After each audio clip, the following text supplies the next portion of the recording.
Yo, what's happening? It's Deezy2Exclusive, man. You checking in with Nolazine. Faith and Money, 100.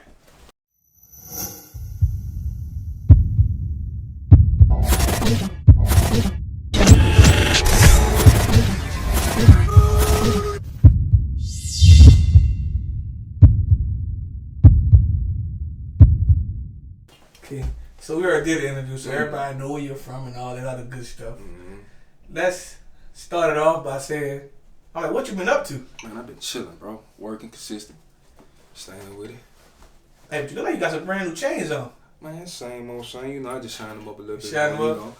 You know what I'm saying? New little pieces. How you shine them up? You put them on the stove? Nah, I go to the jeweler, bro. Oh, you know. Oh, yeah, I can do And with the hood trap where, you put it on the stove, Yeah. clean it with a toothbrush. You know me, I'm thinking on some asset shit, so I'm taking it straight to the jeweler. You know what I'm saying? I ain't gonna fuck them up. Knowing me, nigga, I had them bitches in there too long type shit. Cloud my diamonds up or some shit like that. But, yeah, I take it to the jeweler, man. Make sure the jeweler got there and get right with it. So how you feel about rappers wearing fake jewelry? I don't know, man. I'm gonna say it like this, bro. You know, it's authentic to goddamn, spend your money, but I understand the goddamn costume well too. You know what I'm saying? Like, to each his own. For me, you know what I'm saying. I like to do it. I like to do it original. You know what I'm saying? If I'm gonna spend my money, might as well get the shit I like. You know what I'm saying? So, to each his own. You know, if you can fake it till you make it, I'm not gonna judge you, my nigga, cause next year you never know. You might pop out with some better. You know. I'm gonna speak on this. Talk to How me. you feel about if the jewelers they jacking the rappers, like, because you don't actually do your research and actually know what's a VVS or they got some still, or they still got like the on the Q, Mr. Cole and Say, bro, they do VVS Lab. VVS Lab. Oh, they got fake diamonds. Dog, jeweler almost jipped my ass. I'm like, he's saying VVS this, that, and the third. I'm like, okay. Nah, these VVS Lab. I'm like, oh damn, okay. You didn't put one on me, but I don't know. That's the jeweler's house. I think they been doing that shit though, bro. To be honest with you. See, the thing is, like, also, but some rappers give like the jewelers bad names too. And some rappers come with their budget, and they gonna give you something. What you want. They gonna give you what you can afford. Everybody, oh man, I went to him, but sometimes they make the jeweler look bad, and the jeweler really probably fully look like all the way legit. Yeah. But you came with $1,500 trying to get something that look like it cost $20,000. You gonna get $1,500 worth. You trying to look like you worth $20,000, and like sometimes your diamonds only hit in the sun. Yeah. And you gotta make sure that you get that right sunlight, that angle, that thing gonna shine. Real talk. Hey, to each his own, man. If you can pull it out, bro. But you know what I'm saying? The jewelers, they definitely be jipping. I'm seeing a lot of that shit, but they also give you what you worth, like you say. And so we gonna do a price check, like tell the world how much you spent on your jewelry. I spent $22 on the big one, $17 on the small one. Let me put all the focus on the things, man. The chain gold. The regular goddamn gold. I don't even know what we paid for the chains, but the 22, 17. Gotcha. So, jumping forward, like, if the brand new, like Louisiana artists been on fire. Yeah. So, like, how do you feel about the growth of Louisiana music artists? On the music industry. It's really shaking us back, dog. For a minute, we had a little drought, and I speak on that because the artists that's from Louisiana, they moved away or whatever. Like, we bringing that shit back home turf, you know what I'm saying? And we looking like a unit again, you know what I mean? For once, you know what I'm saying? It was always one person getting on. We had Boosie, we had Webb, and then we had Gates. You know what I'm saying? They felt like it was just one-offs. Now, like, shit, everybody popping out of Woodworth, you know what I mean? So like, how do you feel about just like so many people in the industry coming and taking, like taking from Louisiana? Because at first it was mainly New Orleans. Now they taking from Baton Rouge, just the street part. They just like, all right, I'm about to take from them, like, because they feel like we don't have any like gatekeepers or anything like that to actually put them on blast. And like, we also don't have no big media companies. Like, we probably have two main media companies like. For music, really, in Louisiana, it's probably me and Change of Plans. Yeah. Shout out Change of Plans too. But we have somebody that's like a journalist that kind of vocalizes himself in GDP. But like, we don't have no real media. Like we actually growing with everything. Mm-hmm. Yeah. So like, how do you feel about people just like taking like just our culture? I can't lie, man. I'm accustomed to it because it's been happening. It's been happening, man. Even since got the album Cash Money No Limit days. You know what I mean? That whoa, they still think we say that out here. You know what I mean? Like, it's been happening. Now I've traveled some places. They still got some places in Louisiana where dudes still call it. For sure. But it's just not a slang in New Orleans. And like, I'm gonna speak from New Orleans. Like, we actually start picking up other people's lingo. We don't like that either. Like, man, y'all tripping. Like, new generation call each other bro, no cap. We trendsetters. That's universal. But New Orleans was known for being trendsetters. But you make a good valid point though too, bro. Just like no cap and all that shit like that. That's universal. So we have some universal words. You know what I'm saying? They just get thrown in the mix. So I'm appreciative of that because that still gets you in play with other cities and all that, you know what I'm saying? Like, imagine somebody going out of town from New Orleans and saying, I'm from New Orleans. Oh, man, yeah, he's trying to talk like you now, you know what I mean? So it's kind of a gift and a curse, you know what I'm saying? You don't want to see nobody steal it, but shit, hey, man, if it's flawless, can't nobody do it like hometown, you know what I mean? So, like, let's talk about just the whole global, like, Louisiana scale, because, you know, people don't, like, this is just my knowledge. I'm going to ask you what your knowledge is, but, like, New Orleans to Lafayette, kind of all got their own different trends. When you get to Shreveport, you know, they don't like, you know, I interviewed the artist, he was in one minute, but like Shreveport was known for kind of leaning towards Dallas. Yeah. And like moving to Dallas, like they feel like they from Dallas. Yeah. They closer to Dallas. So, like, how do you feel about just like the differences? Cause like, you know, and like Monroe and like, you know, Natchitoches and little bit leans towards Baton Rouge. New Orleans is its own island. Like everybody else is New Orleans babies as far as music wise. But like, how do you like actually put those different regions of Louisiana? Well, see, from being a representative of Alexandria, that's the dead center. We multicolored, we multicultural. You know what I'm saying? We got Baton Rouge, Natchitoches, Lafayette, Shreveport. We got all that. New Orleans, we got all that. So yeah, we see that with hindsight. Like, we see that with a big view. Man, honestly, it's cool, bro. Shit, because I don't know any other state that do it like that. You know, you got your Texas, you know, you got your Dallas, your San Antonio, your Houston and shit like that. They're kind of different, but they still the same. Then you come to Louisiana, nigga, you get Gumbo, real live gumbo, bro. Real live gumbo. And then we still speak the same language, you know. We still know it's Louisiana, but it's so far-fetched. You know what I'm saying? It's so far different. Like you say, you'll go up north and think you're talking to somebody from Dallas. You know what I mean? It's cool though, bro. Like shit, it's gumbo. Like you say, it make a good pie. So like being one, I'm like representative of Alexandria. You know, you're going to speak for Alexandria in your area part. But like, how do someone up north Louisiana feel when like people from New Orleans say, I'm not from Louisiana? Oh, for sure. So like, how do y'all feel about just that thing? Can I keep it gangster with you? They already set that aside. They were like, man, we know New Orleans, bro. You know what I'm saying? Nah, mind you, bro, we love New Orleans. That's the gift for all this. Like, we love New Orleans. Like, this kind of like, this is a mini vacation for us when we come to New Orleans. But we already know New Orleans is New Orleans. You know what I mean? And then everything else. That's why like it was so tricky when Boosie and Webb and them came out, because they was like, damn, y'all got some more of that shit? Yeah, nigga, that's got a whole Louisiana out there, motherfucker. But y'all just knew New Orleans, you know what I'm saying? They been in New Orleans for a long, like Master P kind of helped Baton Rouge music scene. Yeah, because he had the studio out there. And by putting on like CeeLo and a few of them on and like putting them in position to actually see that, you know, they got music artists in Baton Rouge. But like, you know, he put tech on, man. Yeah, man, and them niggas like shit. That's about this way before. This way back. Way before boosting them. CeeLo's like how you do that there and all that. Like, yeah, cause Boosie was goddamn signed CeeLo. Yeah. Right. Yeah. So like, I'm just asking like from like the Alexandria point of view, cause like Alexandria is like in the middle. Like you can kind of drive from Dallas and see Alexandria signed. You gotta go through that motherfucker. Yeah, you gotta go through that motherfucker. So like for a person who like never been to Alexandria, don't know how to get there. Like, how's the music scene out there, and like tell them how it go down out there, for us on like streetwise. Yeah, man, it's a mixing pot, bro. Like, I'm gonna keep it gangster with you. Like, it's ratchet, it's raw. You know what I'm saying? Like, it's more street than you can get. Man, what's that lady name that be in Houston, that be in the streets, man? That be talking crazy. She from Louisiana. I don't know her name, but man, she from Pineville, man. That's Alexandria, bro, and that's a true definition of how Alexandria look. It's just raw, rugged, or whatever, right? So the music kind of like implements that. You know what I'm saying? It give you that street edge. You know what I'm saying? Like our top music that get played and noticed and all that shit. It's like homies that's really in it, and not necessarily even in the streets, but like whatever you doing. You know what I'm saying? Like if you a real live.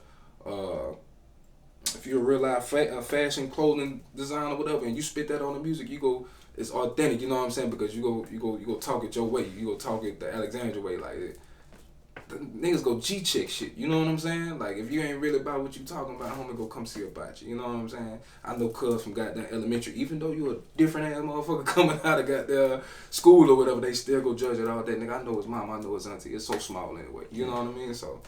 Yeah, it's authentic. That's what I say. It's authentic like a motherfucker, bro.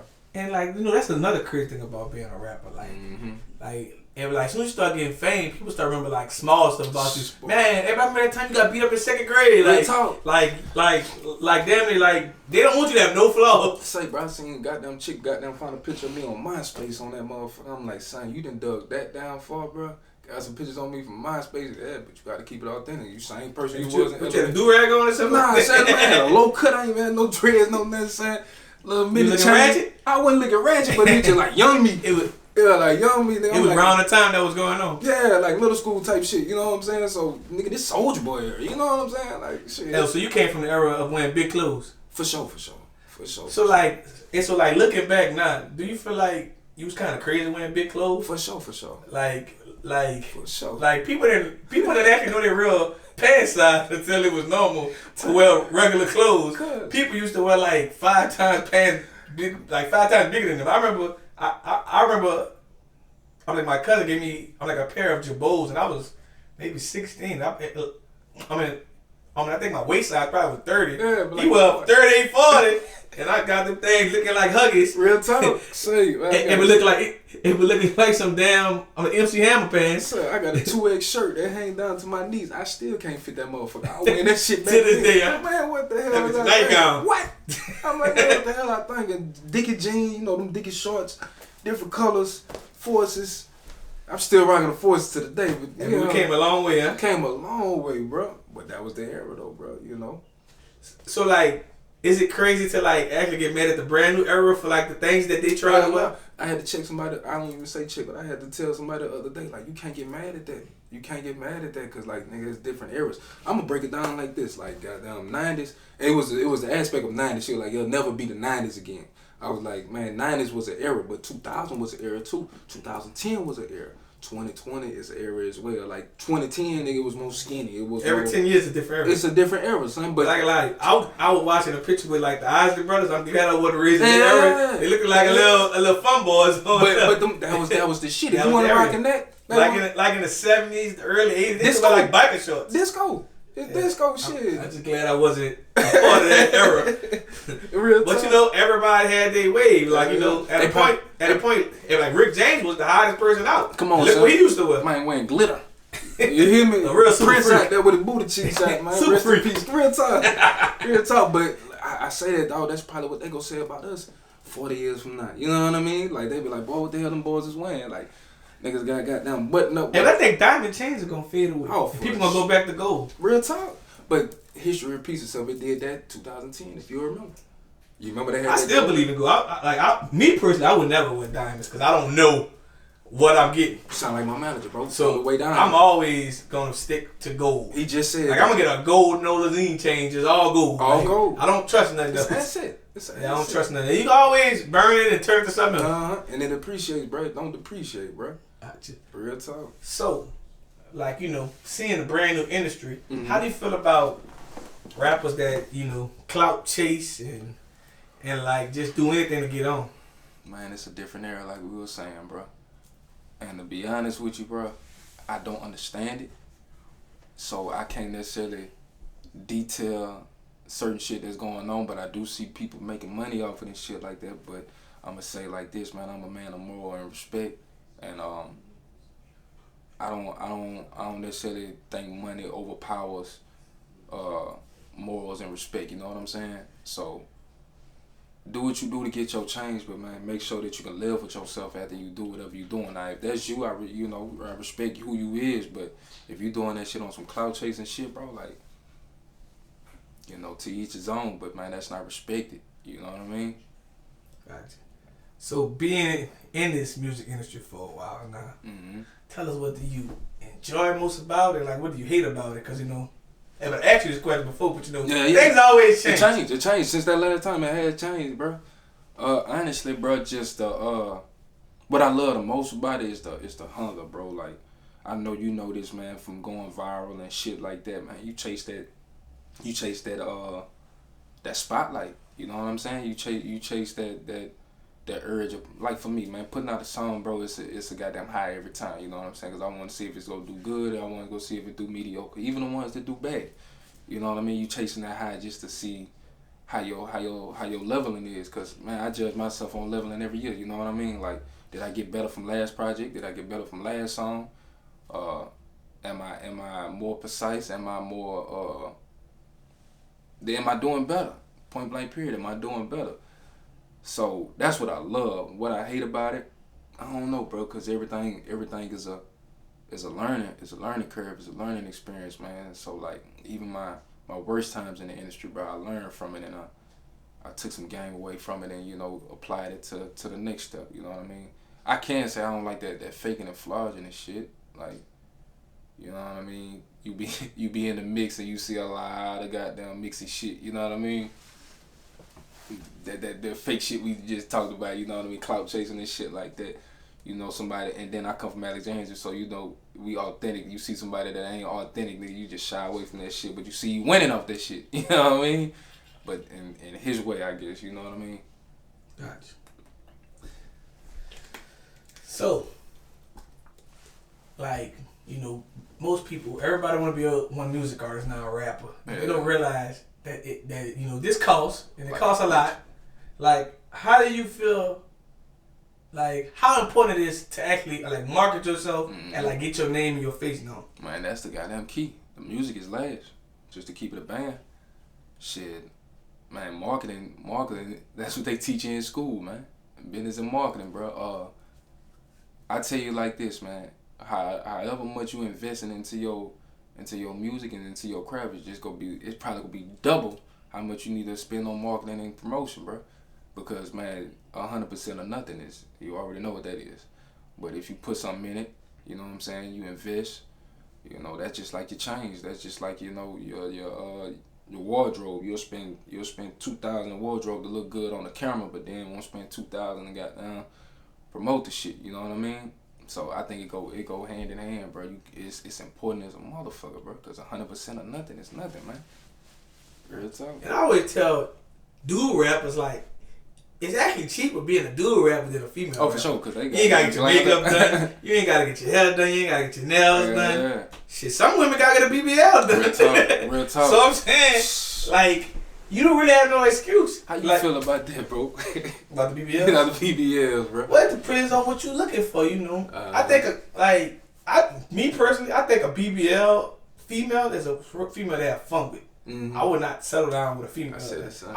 I'm still stuck on, like, the Neil Longs. Yeah, but the 90s. Girl, and with natural curly hair. That's my type. Yeah. But I'm not going to say I wouldn't have fun with a BBL girl, but that ain't my preference. But everybody has different preference. That's why I do pay for BBLs. And like some women really do need BBLs. Yeah. Some women just bad built and just God didn't make them right for that. Like, they probably good for something else. But some women want to look like these women they see. And, like, sometimes that can be a problem, too, because that can be able to cause of your debt, too. For real. So, you know, like, I tell women, if you're going to do it, but don't do it for people. Yeah, do it for yourself. Do it for yourself. If you want to look in the mirror like that, and like, are you willing to accept everything that come with it? Yeah. Because what? You gotta go back. You can lay on that table, but that don't mean you can make it off that table. I mean, you got to go back every, what?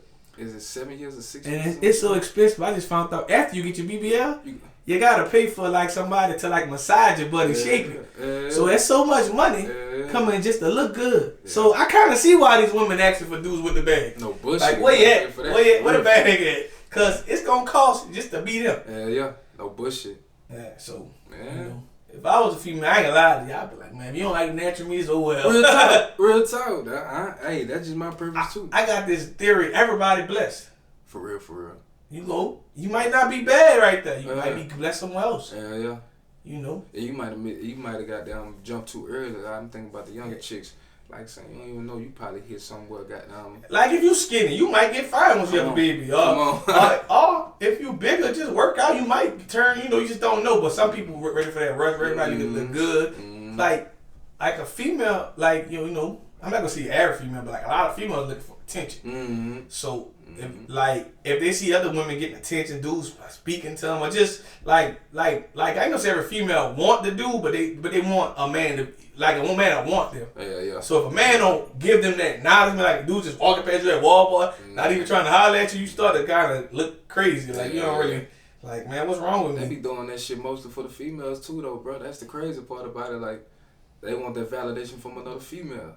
Yeah. That's how I seen it. I'm like, man, because some, like, they don't want to admit it, but your average girl has been gay some point in their life, but they don't want to admit it. But you know. Like it's cool for a girl to kiss a girl and go back, but once you kiss a dude, it's over. Oh yeah, for sure. You asked that, cuz. Ain't nothing wrong with it, but hey, shit, on this end, shit. You nasty. Yeah. Depends on what you into. Real you know. But hey, like I honestly think 5 to 10 years it's gonna be normal for dudes to want both. Oh, for sure, man. Because they pushing that narrative. They marketing it. So that's what it is. I feel bad for the kids that gotta grow up in this time. Real talk, but you know, you got an option. Mm-hmm. But you also gotta have a filter too. No, because you can't say something.